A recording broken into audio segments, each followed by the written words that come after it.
ono yabakulira laba byawandiise manya ne bw'omwogero yo musiyazi kungwe. Go to Twed Towers, please go. We are feeling the petition against post ya gitaddeyo eddakiika. Ono bamuyita Kasha Jacqueline yabakulira naye yasinzira Bungereza yadduka nti wantu abatwala mu kooti ne badduka. So kati ya tweetingira eri nti abana asobola ogenda ku Twed Tower. Twed Tower kye kino ekizimbe ekiriko Constitutional Court. Court etaputa ssemateeka. So kati gye baddukira nti ate kati oyinza kuddukirawa. Parliament kyenkane yetwalibwanga High Court. Tosobola kugamba nti no Parliament byekoze mbu ate High Court ebisitoping tosobola. Muba munagenda mu Constitutional Court. Constitutional Court weri bebalemi nga baddukirawa Supreme weri bebalemi era nga olukujjukujjura bajja kugenda mu East African Court of Justice bagende mu ICC baddukewa President Biden biranga bali ku kintu kye kimu naye era uya President Sam mwenda bagenda kuba ba filing so ba filing efete tulina buzibu ate olaba nayagala nnyo Kadaga ebiseera bwe bayisiza anti-LGBT bill mu 2014 yasookera ddala Kadaga yabagamira mu kwatiro bakwatira abasiyazi first mu wiki yasooka lwe basayinga mwalimu Sam Ganafa tomujjukira ono yali mu MTN mwalimu Sam Ganafa yali mu MTN mwalimu Chris Mubiru ono wavira wawano Mengo ye wawano wansi mwalimu abantu bannyo be bakwata ebiseera eyo wiki yasooka eyo kwata bagenda okudduka mu kooti n'ekubiisa nga bali luzira kooti yagaa nti biri null and void awo ne balyoka bayimbula naye nga bagenzeeyoko munda and this is what we need now. So apps nga Grindr, Blood, Adams for Adams waliwo n'endala ziba creating every now and then kati TikTok. Last time we talked about TikTok. Abasiyazi bettanidde nnyo TikTok kati bagikozesa waliwo abawala abentera okulaba ababiri abeeyagala abeefulanga abayomba mubayomba simanya nva ku mukusaji banne ne bawemula ne bayogera ebigambo ng'olabira ddala nayayanira oli ne ogamba naye Mukama kati abaana abato we balaba ebyo abali innocent nga tebalina kye bamanyi nalaba abawala abeerwanira gwe naakalaba kaali awo mu bulenzi nayogeranga bawala bwe bangi nnyo waliwo n'omulala gwe nalabye wa NBS gwe yabuuza Brina Baby sima Brina Baby oli genti sirige okanva kalaba leero so ezo app omuzadde ateekeddwa kwegendereza omwana we both sides ettanira nnyo naye only that abalenzi naddala bano abali gali bakisussa nnyo they want to be recognized more anti bagenda ne batenderinga that behavior yokubeera nti no they want to behave like women kati ne beeyisiza ddala ng'abakyala kyovula bo bayitirira nnyo obasanga beetambuza bali ku zimoolo beeteze bali onolaba ekirenzi nogamba kiringa kiwala they want to be recognized engeri kali gye bayitwala nti they are women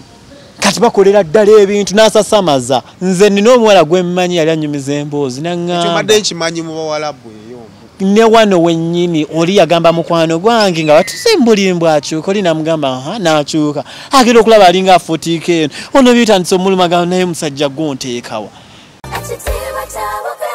omuzadde essomero wogenda okusomeseza omwana wo naawe weewuunya engeri gy'akyuka mu byenjigiriza lyerya Brain Parents Day and Boarding Primary School erisangibwa e Bukalango ssomero ly'abawala n'abalenzi okuli abava awaka n'ab'ekisulo nga liviira ddala ku nassale okutuukira ddala ku kibiina ekyomusanvu essomero lino lya mulembe nnyo nga lisangibwa mu kifo ekyagazisa omuyizi okusoma obulungi tulina ebibiina ebigazi ate nga birabika bulungi endabirira y'abayizi ey'omulembe n'ekifo we bajjanjabirwa omuli abasawo abakugu so nga n'abayizi balina tanka kwe banywa amazzi amayonjo dormitories zaffe enteeketeeke omutali mujjuzo ebifo eby'enjawulo abaana we bazannyira awali n'ebyokwerinda ebinywevu tutumbula ebitone by'abaana okuyita mu by'emizannyo katemba n'okuyimba nga tulina ne swimming pool abaana mwe bayigira okuwuga saako n'okubayigiriza emirimu egy'omutwe ng'okufumba emmotoka zo we ziri eziwerera ddala okutambuza abayizi ababava awaka Brain Parents Day and Boarding Primary School lisangibwa Bukalango okumanya ebisingawo osobola okututuukirira ku nnamba z'essimu ez'owammanga.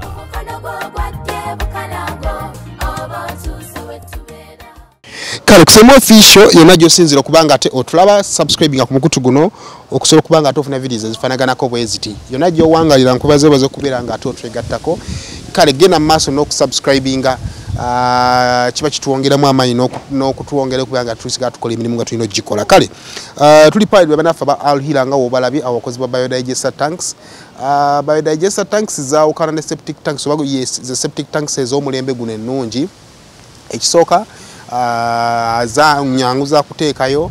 ate zikolera abantu bangi nnyo septic tank gyekomako abantu gye bakoma obungi gyekoma okujjula amangu naye ate biodigester yo yanjawulo yo kasita obucaafu bugendamu otekamu ekirungo nga kibukuba then nga bugenda mu ttaka ng'amazzi so process esigala etambula bwe kale gendayo obere nga ate obeefunira Brain Parents Day and Boarding Primary School basangibwa awo Bukalango genda otwala omwana abere nga ate asoma gwe omwana ng'akyali waka osobola okubeera nga ate ogendayo naawe agamba nti njagala gendayo omwaka gujja osobola okubakubirako nemukola appointment ne mulaba engeri gy'osobola okutwalayo omwana Brand Shoppers basangibwa awo Kabalagala nga ku Tripati Mazima Mall nawo ogendawo ote obeere nga ate shopping engoye z'abaana okuva ku lunaku mpaka ku myaka 12 ate balina n'engatto balina makeup abakyala balina perfumes ebintu byabino kati bali bigaba ku 50% discount kale gendayo nga tebinaggwayo nzikiriza nti May ono gwe tutandika stock ejja kuba eweddewo so agendayo okusobola okubeera nga ate obyefunira okay now olunaku olwaleero ndowooza tuba tuli mu episode yaffe esembayo as far as kwogera ku kulwanisa obufumbo obw'ebikukujju emabegakaawo badde ensonga y'amaanyi nnyo badegeza kunoonya ku kiwandiiko kya mukulembeze wa ggwanga ekyasayiningiddwako kyengezaako kufunira wano mpolampola naye ng'olunaku olwali tubanga abamaakinzi nga tubimaliriza ddala sikiraba ekikyo kirina kumpi awo enakya speaker nakirabye mu group ki katonda wange nina erisha ndoze interview yaffe ebeeranga yakuna bukyanga tutandika okujja okunyumya twatandikira eri nga tunyumiza process mwe biyita ebimu interview yannemu okugoberera obulungi ennyo olw'ebintu ebyennyamiza ebyalimu tuzze tunyumya mpolampola parliament lwe yayisa lwe baalizaayo not until President Yoweri Kaguta Museveni we yasayininzeeko now bw'ogenda ku Twitter account ya State House bagamba President at Kaguta Museveni has asserted to the Anti-Homosexuality Bill 23 it now becomes the Anti-Homosexuality Act 23 a confirmation eva mu State House we twavudde awo ekiwandiiko ne kiva mu office ya Parliament of Uganda nga kigamba His Excellency the President of Republic of Uganda General Yoweri Kaguta Museveni has executed his constitutional mandate as prescribed by Article 91 obugwamu awo ya Constitution ya 1995 ngassa omukono ku Anti-Sexuality Act ya 2023. As Parliament of Uganda we have indeed we have headed the concern of our people and legalized to protect the sanity of the family as per the article webito kale kino namaliza wansi nga asayininzeeko Anita Among MP in brackets Speaker of Parliament Elisha now this confirms ntalifu seteeka nzijukirayo we twali Uganda we yali twamala ebbanga Uganda ngeri kugeza ku qualifying agenda mu Africa Cup nzijukira olunaku olwo twali omupiira ogwasembayo gwalina Nambola awo twali tulwana nnyo tugendako mu Africa Cup naye tumala ogenda mu Africa Cup nindabanga it is life normal okay we have celebrated tugenze mu Africa Cup ninga ndaba byebimu era team era tumanye tugenda twa celebrating amukaawo has anything changed yeah bintu nnyo abalabi ba Saimo official page mwebale nnyo kugoberera nsonga okusingira ddala njagala kwebaza abalabi kyokubiri abannayuganda bonna kyokusatu speaker president waffe okubanga ayimiriddewo n'atatyambu ebyensimbi anti mumanyi bamugamba bagenda kutujjako okutusalako obuyambi ate nga tutubeezaawo nnyo baba ne bambasada abenjawulo ne bavaayo ne bawoninga Saimo nsuubira Abamerika bokka si be bateekeddwa tufandinga for example Qatar oba mu Saudi Arabia waawe wali etteeka ebisiyaga tebikirizibwa lwaki America teteeka the same ban on Qatar oba those other countries lwaki osanga noza bongere gye balina amafuta tebagyetaaga ennaffe kasita tulina ate ekyokubiri we can still partner with what's this country Russia hey tusobola okukola partnership ne Russia oba zino ensi za Bungereza ziganye ne tukola partnership ne bali hey ekikulu kyolina okulaga omuzungu nti totya naye buli lwakulaga nti oddamu n'ozanyi so kyekyo waddeyo ne bayimirira wamu ne president ne bamusabira n'atwala obuvumu era n'asayininga etteeka abaali bagamba nti ajja kusayininga aluddewo biki yeepena kati nva kulaba saa zino abasiyazi bagenze mu kooti baabana ono yabakulira laba byawandiise ne bwomwogero yo musiyazi kungwe go to Twed Towers please go we are feeling the petition against posti yagitaddeyo eddakiika ono wamitaka Jacqueline yabakulira naye yasinzira Bungereza yadduka nti wantu abatwala mu kooti ne badduka so kati yatwitingira eri nti abana asobola ogenda ku Twed Tower kye kino ekizimbe ekiriko Constitutional Court kooti etaputa ssemateeka so kati gye baddukira nti ate kati oyinza kuddukirawa Parliament kyenkane yetwalibwa nga High Court tosobola kugamba nti no Parliament byekoze mbu ate High Court ebisitoping tesobola muba munagenda mu Constitutional Court weri bebalemi nga baddukirawa Supreme weri bebalemi era nga olukujjukujjura abajja kugenda mu East African Court of Justice bagende mu ICC baddukewa President Biden biranga bali ku kintu kye kimu naye era uya president saa mwenda bagenda kuba bafiling so bafiling efete tulina buzibu so kati kino kigenza okujja wantu wali tutuuseewoko era wakinkubuuziza wakinkubuuziza ekibuuzo kiri nti embeera ekyalinga bulijjo ensinzi kakkamu etambulanga bwetambula wadde etteeka nga limaze okusayiningibwako kakati mu ndaba ya Elisha asukka ku nze kyanjawulo kiggwe ku kyolaba mu mukono okubanga guteekeddwawo ng'etteeka bwe kiki ekyenjawulo kyolaba kubanza era embeera ekyalinga bulijjo ekyenjawulo weekiri kumbuuza kitya Simon wenjogera waleka waliwo n'abali mu luumu zaabwe Simon ne we babeera gye bali fete tubaganda kubeerayo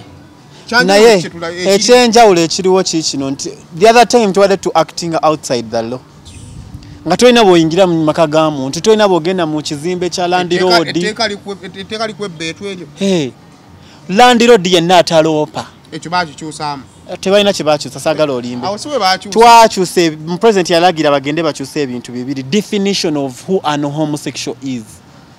duli nga definition yali nti bw'osanga omuntu yenna bw'aba yeekoza nga mumusiba ekyo president nagana nedda munaasanga busanzi bantu ku mukuudo ne mubayoola nti basiyazi mugenda tandika okuimplicating abantu nga nebo batomusanze mu kiko nabaga muddeewo mu define who a homosexual is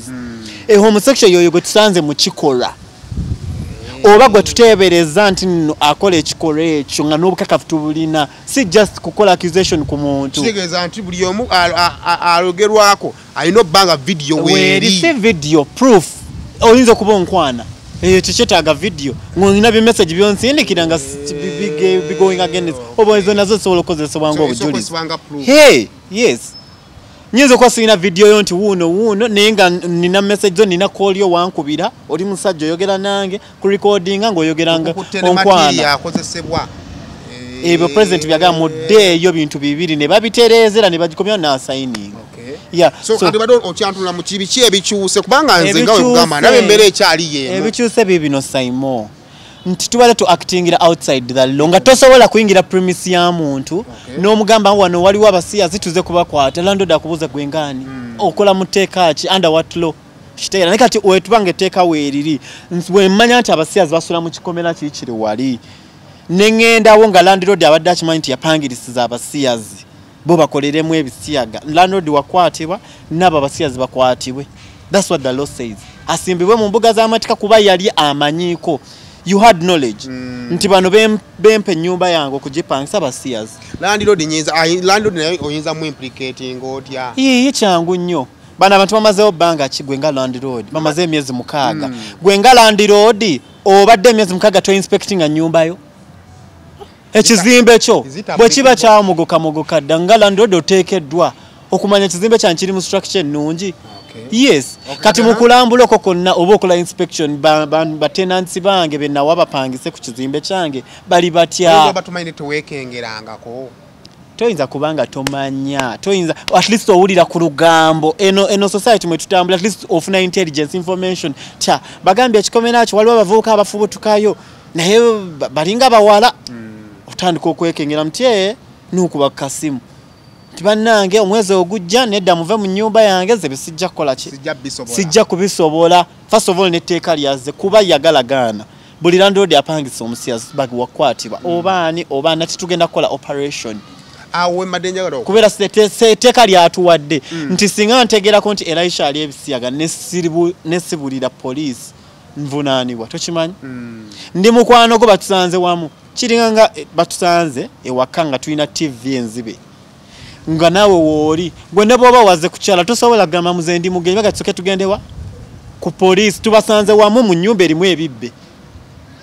we bakwatira mu kituli abeera ki abeera mubbi so tosobola kugamba nze mukwano gwange just ntambula naye nenze sibirya otya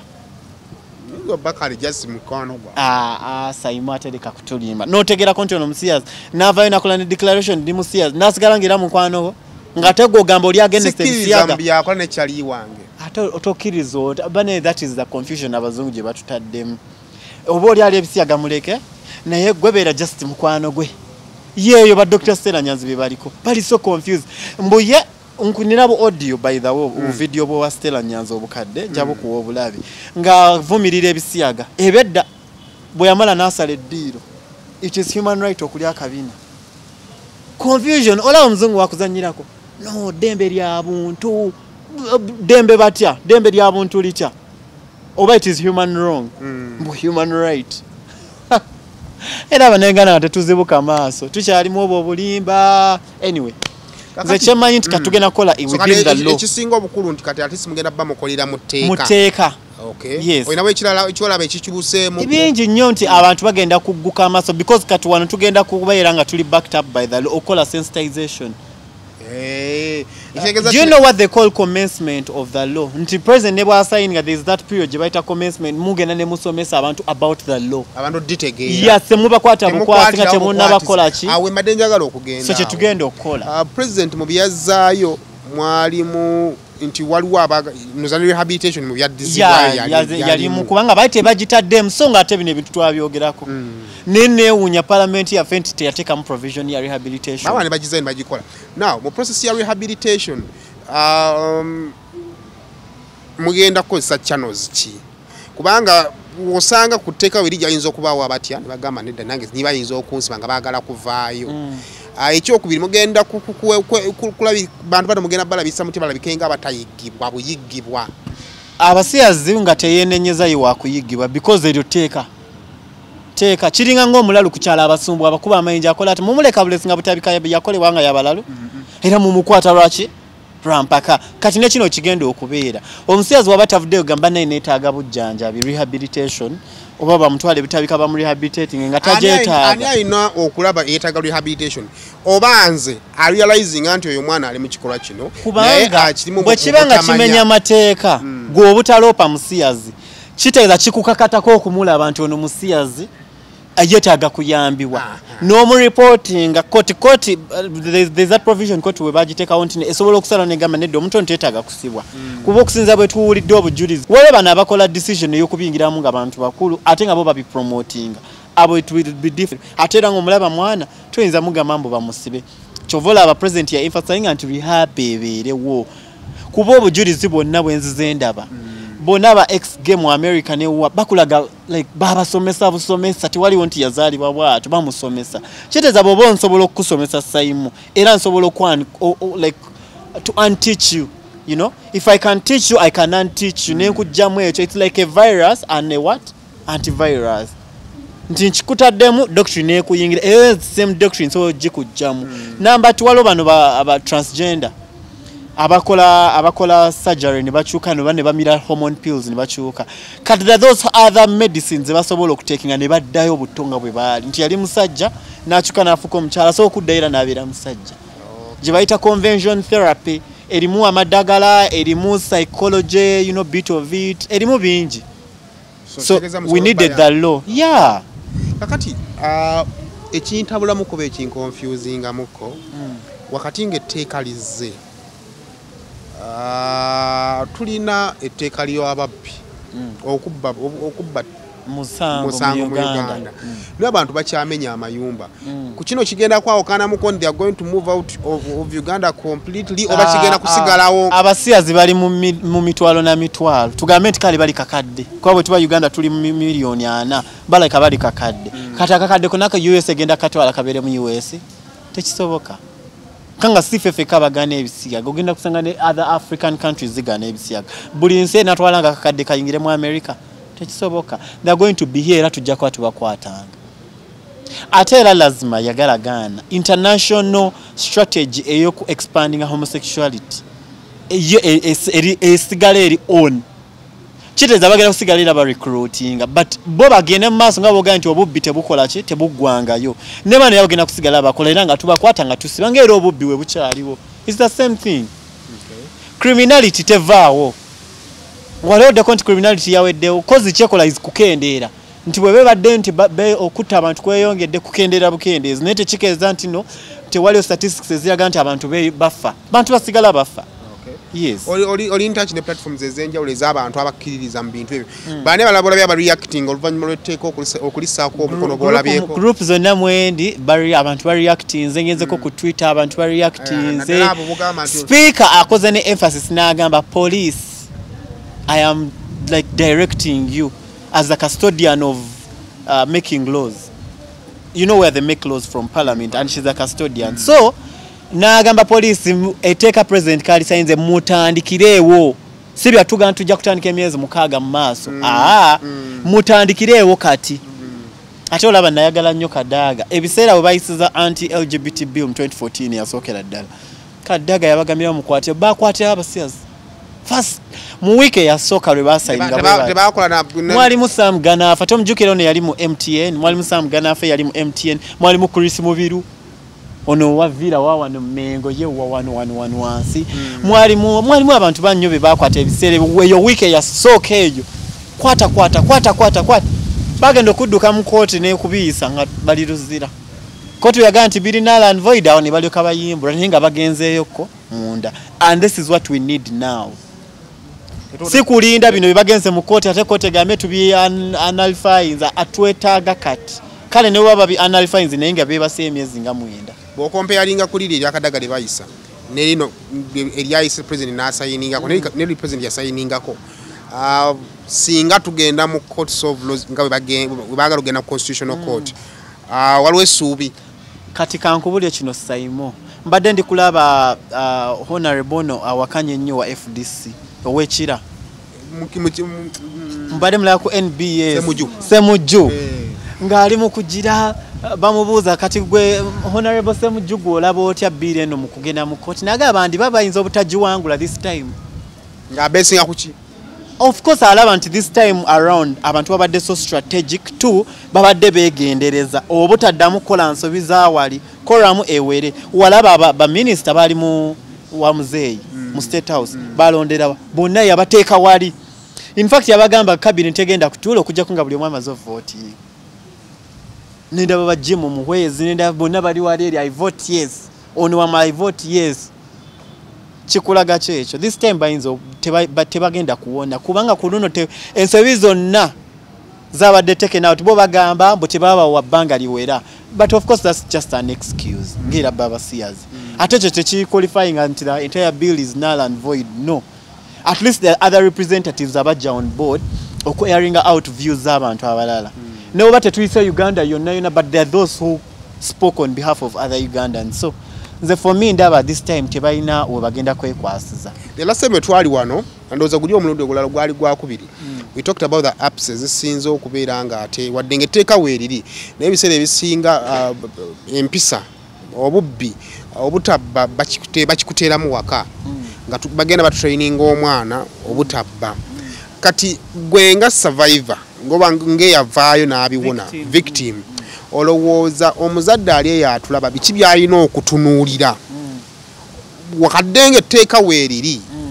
naye etteeka lirwanisa abo bakyamu ate omuntu bwafuuka omukyamu waddenga etteeka libeerawo naye atasobola okusigala nga mukimu kyamu biki bye tulina okwongera okutunulako esaazi zino gwe byolabako byogamba nti wano na wano nze omulanga gwange ogusooka kugenda eri UCC first of all I petitioned UCC sometime and ekirungi tteeka lize I think this is the appropriate time for me to make a follow up on those petitions nakolera UCC ngambagamba ku apps zetulina ez'abagge eziri known nti zino zo z'abagge zokka waliwo app nga Grindr it's a gay app kati bo kati kankulage ogenda ku Google Play Store yo bot eno si Google Play Store no genda wano ku search engine no teka munti grinder yino iyo egambe eta wano kugendere bwetu kwefaanana naye beera yabaki yabage abetunda bwetu kati ekulaga bagga bali mu Uganda bonna bali ku ne million akakatale ekulaga nti nono gali mu kitundu bwekityo nali mu kitundu bwekityo nali mu kitundu nali katugame kitaddeko wane ekulaga betunda ene app yabe bagge muno mu Uganda so zino app jukira UCC regulating ebyo byonna accepting a visibility yes ate ba Facebook mwagiteeka ko nga oli access nga inatika ko VPN kate bino first of all eno grinder tekola with VPN kitegeeza UCC bweka kuma channel banning ano mu Uganda tuba tujimaze kuba tayo tekola na VPN it doesn't telling anti Facebook nti obeja kufuna option yo cause no yo kasotika ko VPN nga naye vaako okay so apps nga grinder upload Adams for Adams walone ndala ziba creating the every now and then kati TikTok last time we talked about TikTok abasia zibettanidde nnyo TikTok kati bagikozesa waliwo abawala abentera okulaba ababiri abeyagala abefulanga abayomba mubayomba simanya nva ku mukusanyi banne ne bawemula ne bayogera ebigambo ng'olabira ddala nayayanira oli ne ogamba naye mukama kati abaana abato we balaba ebyo abali innocent nga tebalina kibamanyi nalaba abawala abeerwanira omulala gwe naakalaba kaali awo mu bulenzi nayogeranga bawala amulabyeko bwe bangi nnyo waliwo n'omulala gwe nalabye wa NBS gwe yabuuza Brina Baby sima Brina Baby oli genti sirige okanva kalaba leero so ezo app omuzadde ateekeddwa kwegendereza omwana we mulaba omwana we ali ku app ng'ezo omanyi n'ennaku zino bateekako amataala ewaabwe mu madiiro abaana bagula n'ebitaala obitadde bino batunda nabiteeka mu ddiiro bimukubyemu bwali mu kwemwola ku TikTok muzadde naga mwana wange afuna sente mu TikTok ali talented tomanyi gwe kennyini oziika omwana wo kyova olaba bill najaniriza etya egamba nti omuzadde bw'amanya n'omuzadde wasibwa oleeto kimanyi naye kwali wakusibwa bagambe omuntu yenna if anybody tebagambeko oba Saimo oba Elisha bagambe if anybody kiza nange omuzadde bwe mmanya nti omwana wange musiyazi n'enkisirikira oba ne mukkiriza abeere ne articles promoting kati ng'ebyo omwana ali mu kwekola yeekoze makeup omusajja gwe n'ogamba that is creativity nedda olaba nadde ndaba US yatutte TikTok mu bagita bateeyoko there is that committee ya US oba regulating ebyempuliziganya netwalayo TikTok ekoze kyamanyi nnyo okukola gender bikoze bitya polluting gender ne baleeta simanya transgender simanya biki bitabudde aba US ba Republican byo byabatabudde jukira bo bali against ba Trump kati bo basazeho babatwale mu court babatwale mu committee eyo ne wano mu Uganda kyetwetaaga some of these apps we don't need them however much government is funa musolo but nze ndaba tufuna musolo at the expense of so many generations kuba omwana akula tamanyi bisiyaga ali mu kyalo yafunyeyo ka smartphone agenda ku TikTok ngalaba bana abawala abeerwanira goloza what comes into that person's mind jukira psychology yaffe neeri different kitegeera gwengeri jo reasoning anga Saimo omusajja oli omwana omuto omulenzi bw'agenda okureasoning nga yagenda kiraba bulala ekinaavaawo nga naye atandika kulwanira omulenzi omulala ku ssomero so nze ngamba TikTok n'abazadde omwana we akozesa app ki bani ba hanging out with omuzadde biki omwana we byasoma do you know we have so many textbooks nga zoogera ku how people are born ge wano mu masomero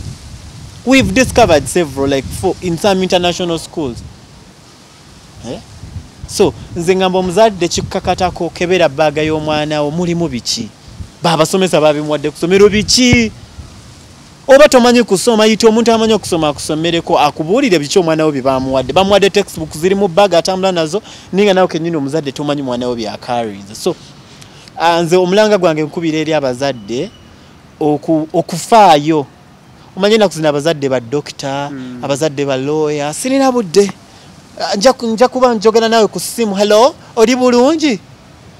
omwana nga ali mu America gy'asomera gw'omanyi kati kankubuulire Saimo nakogera n'abaana abasigenda kuboogera omu mwana wa minisita abaana balabana ba prominent families nayo manje basomera simase chilisi simanya bala basomedde US bakantuukirira nga bagamba ki buba like omu yabiyigira mu ssomero omulala mukwano gwe yamukuba kabina naye nabirawo ng'akirowooza kakirowoozaako ekivu ne ba exchanging contacts mu holiday ne omuli n'amutandika kati yayiga naye awulira ayagala kivaamu si ntino they approachinze and again namu some youth camp in Entebbe jinasanga abana babagaga nga babaleesa mu youth camp to orient them kanenjogera nenkola testimony yange nenje sharing abuna sharing abana ne bantuukirira privately ne bajja like ne bansabe number yange ne mbabuza like okuwulira stories abana nga zennyamiza nga si kisuubira nga abana babadde na US babadde so omuzadde leka kwesulirayo gwa nagamba abazadde besulide nti busy mwana wange asomera US mwana wange ali mu international school me I was even talking to my own sister about abaana be nemwe abaana badde basomera nti ndakusama international school wabajjeyo nti nabajjawo nabatwalayo kansanga gye basomera ne mbuza terwaki watwala abaana be kansa nagamba esomero oli ate sudiru naku zo takyafa kuki takyafa ku baana like aleta akyusa abasomesa ate kati buli gye bakoma okukyusa abasomesa omusomesa ajjira mu abo nga naye azze ne doctrine ndala so nagamba anjagala essomero nga lirina omusomesa ng'oyo gwe mmanyi si kukyusa abasomesa olwesale eno tamu oleesa ono omwana nga wagenda okuyigira ebiyise ebyo kuba yabadde akola homeschooling ku baana be by the way naku zino abazadde bettanidde nnyo homeschooling wadde tokimanyi batya biyinza kuva ku masomero kuva bye batandika okuwulira ate ne covid yalyoka najja abantu batandika homeschooling in fact ebweru bo bakola ddala homeschooling omwana aba ne ipad oba laptop asomera waka kakati Elisha let's talk to omwana atulaba etteeka lizze nga naye nkugambye nti etteeka lizze lihandling amateeka but tulina okusigala nga tuinstilinga morals entuufu mu bantu abo abatulaba twogere eri omwana oyo ayagala okuvaayo nga okozesa experience yo gye wakozesa atandika atya okuvaayo nze kati kyengenda okukola nganzi in fact tomorrow I'll go to parliament I'll make an appointment of meeting a speaker by the way waliwo n'omuwala trans speaker yatuwa ssente ne tumuyamba wamulabako oyo omuwala agamba mbuno like mulenzi agamba bamufuula omuwala namira hormones abadde nnyo ku socials oyo anti nze namuconnectinga yakoleyo interview so mukulu we yagira abana kati nze kyengenda okukola tomorrow is to make sure we push parliament huyo tugenda mu next financial year sicho ate teeka liyise tugenda mu next financial year so batandike rehab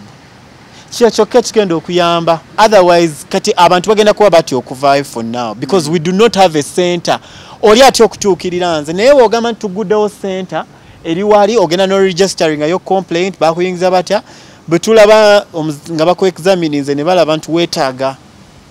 okusooka okubeera isolated for some time pakwa isolate nga kati ono yamira zi hormones nyingi tusoke tumwawule asooka akole ki addizebweyo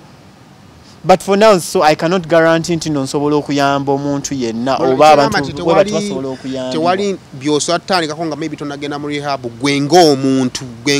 yeah kasitoko wakyokola you know it's going to be it's a two-way different thing nti wagenda kuba yabakooye bamusiza sirimu kati nga ono omuwala yagamba amusiga sirimu ono omulenzi yali yefula omuwala nga bagamba amusiga sirimu kati ngaabo bakoowa ne babivaamu kakati waliwo ate abatakoowa nga ye bakimuyingiza muto n'akikuliramu nga ye tanabakikoowa takirinaamu buzibu they're okay so kati olaba nti egenda kuba nayo challenge oyo tanabakikoowa ekintu kyakyakyaagala because mwe mutandise campaign yammwe y'okugira ayinza okusurrenderinga not because akikooye but because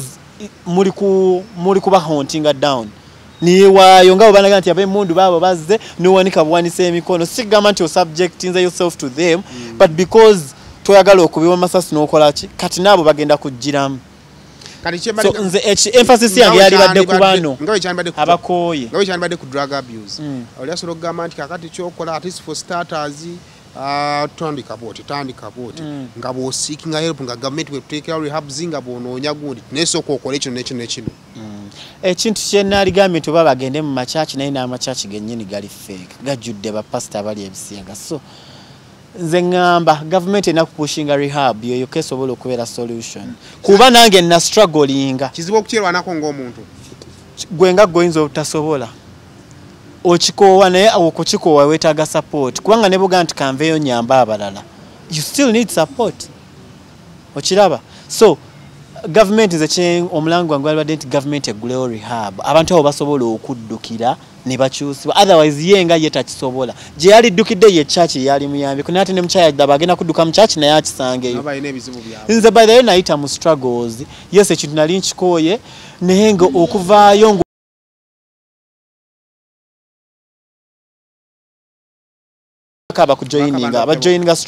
abajoininga struggle yo so tekiba kyangu kyobola nze ndaba nti nno tusinzaga nti abantu bonna abagala okukivaamu mujje eri pastor sempa tayinza kusobola abantu nga miliyoni tabasobola niwe ba 10 tasobola kubasuza tasobola biba bimuyitireko so government yetaga kola center nga buga nti tulina police station we baba bakubye eddukirawa ku police registering omusango nekino bwe kyetaaga. This is the only way you're going to help so many boys or so many girls out there okubeera transformed bave mu being homosexuals or lesbians baddeyo nga bwe baali naye batetukoze ekyo sekino mutayinza kuyamba koobe ggwe tuyinza gana nti ogenda kuyamba buli omu mu Uganda olaba government eyambye Uganda yonna nakyesitegeera abasajja be basinga okugenda okwettanira ekintu ekyo oba abakazi bakitwale tebakifaako bufi nsinga nnyo okulaba both sides ettanira nnyo naye only that abalenzi naddala bano abali gali bakisussa nnyo they want to be recognized more anti bagenda ne batendaringa that behavior yokubeera nti no they want to behave like women kati ne beeyisiza ddala ng'abakyala kyovula bo bayitirira nnyo obasanga beetambuza bali ku zimoolo beeteze bali onolaba ekirenzi nogamba kiringa kiwala they want to be recognized engeri kali gye bayitwala nti they are women kati bakolera ddala ebintu n'asasamaza nayitawo ne buli omu n'atunulayo because naye nga there is a type of homosexuals we bayita ba bisexual nga ne wabeera mu kifo toyinza namutegeera kuba abamusajja ng'ali mani tetusobola nakutegeera naye bano ba homosexual ba real homosexual ba bottom abo buno tasobola kuba mu environment ne batategeera entambula yo yoka yesoko ku attractinga buli omu pananga toyo omuvubuka ate nga alinga muwala ate nga atambula so nze ngamba nti both sides ba attractinga abawala gye bali lesbian abangi ne bagge gye bali abangi only that there is a category eyaba abagala okubeera recognized chobola bakosa n'ennyo ne rainbow colors omanyi bakibakosa rainbow color engeri gyeri bright. You know a rainbow has 7 colors. Kati ezo 7 colors ziri so bright nti ne bwe njambala essaati yange ne nyimiranga wano buli omu abantu nulidde mazoba ku attracting attention ya buli muntu. So they want to be recognized. Naye as far as I know is both sides are attracting. Aba lesbian ba attracting ne ba gay ba attracting. Kale njagadde okumenya ku erisho ono lwansonga nti lero birthday yo. So kitegeeza nti president ekitabo kya birthday kyasinze omunene kyasinze okuwa kyekyo era mwebaliza ddala nasindise dde obubaka ewa PA we ngamba tweyanziza nnyo tweyanziza yebale kuyimirirawo naye tusabire ddala nti ne kooti agiteekako ku maanyi kubanga the only person asobola oteeka kooti ku maanyi ntiza ye president kwe yaba appointinga era bulijjo ayogera waneno tinakubidde chief justice essimu kati amukubire ne ku luno bill ereme kuthrowingibwa out. You know the bureaucracy with government. Basobola bayita eno ne babalaga nti bill kooti yegigobe ya president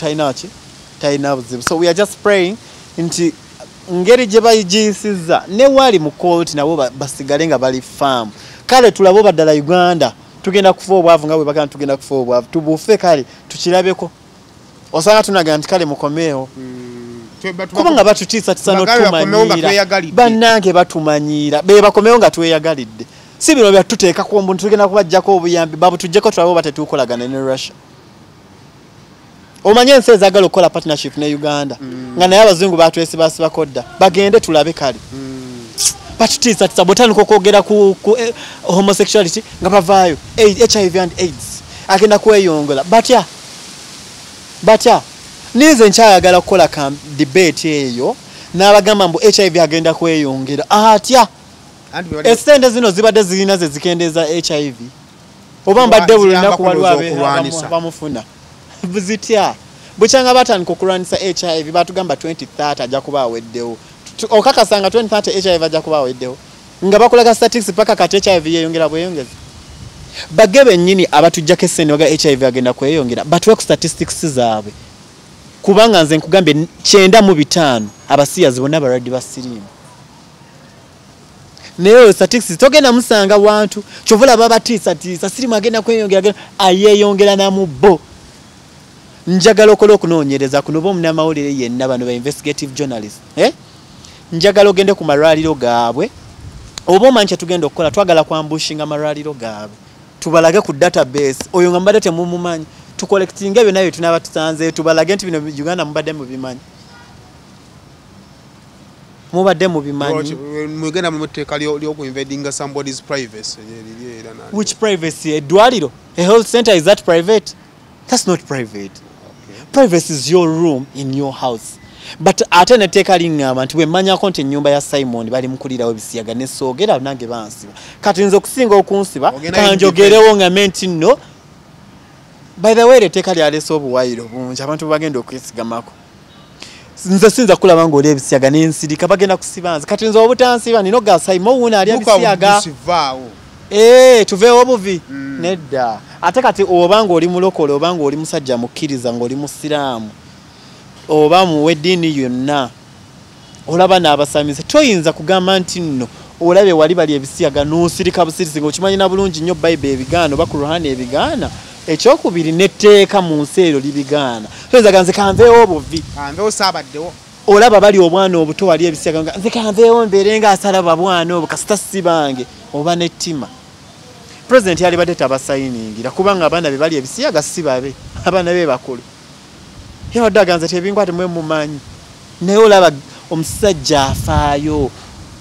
okulaga nti abazzukulu n'abalala kati goboga nti nze bwe mbala babiri nze nganvaawo obanga tolumiriddwa kye bayita humanity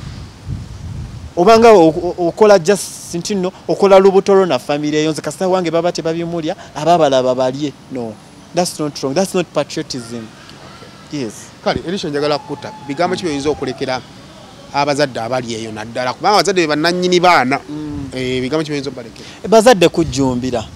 omwana okusomera asoma ki by the way naka video kenalaba omuzadde yasalawo ogendako kusomera mu US okulambula nga bwe maliriza okulambula abaana be basomera mu environment ki agenda okutuuka kusomero nga waliwo karoom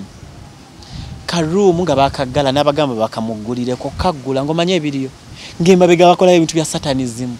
ebibumbe ebiriko ebintu tomusayisaayi Bible baziyuzaayiza ne kakati ng'omuzadde kyukkakatako okugamba tugendeko kusomero tulaba abaana baffe bali mu international school naye basoma syllabus ki syllabus biki ebyekusufu bye bayungamu ebyo betutamanyi ng'abazadde kuba ennaku zino let me be honest international schools zisomesa gender identity simanya gender course simanya transgender kati ebyo byonna ne bayiteeka omwana gye bayita indoctrination omwana ne bamuteekamu omwana amanyi musajja na mukyala be bazaalibwa kati bamugamba nedda osobola okuzaalibwa oli musajja naye ne tukuggyako kino ne tukuggyako ne tukuteekako ebbeere n'ofuuka omukyala byebyo biri mu kusobeswa so omuzadde oteekeddwa okukola follow up ku mwana wo asoma biki baani mikwano gye abeera wa aliwa Mommy, I'm going out with my friends. We are going to Entebbe to the beach. Who are the friends? Bonna balenzi. Balenzi bambadde ki bataddeko zipini. Bonna basiyazi. So, omulanga gwa abazadde. What content on internet does your child consume? Omwana wo ku internet akonsuminga biki byalaba, biki byanyumirwa. Ali ku video z'abasiyazi. Ali ku Instagram. Ebiri kuli byabasiyazi byalaba bye bimunyumira tewali bidala bwakulaba najjako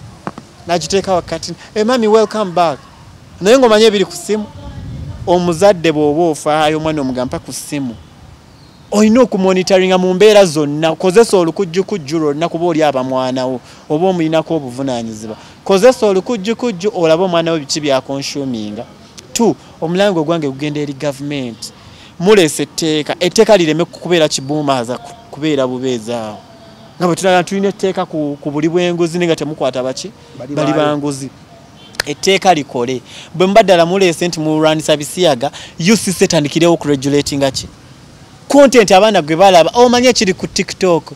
nabadde ndabaye baani ba cats nga bagamba badde tebamanyi TikTok eri invented by homosexuals nabadde ndaba like is it after 5 nga babyogerako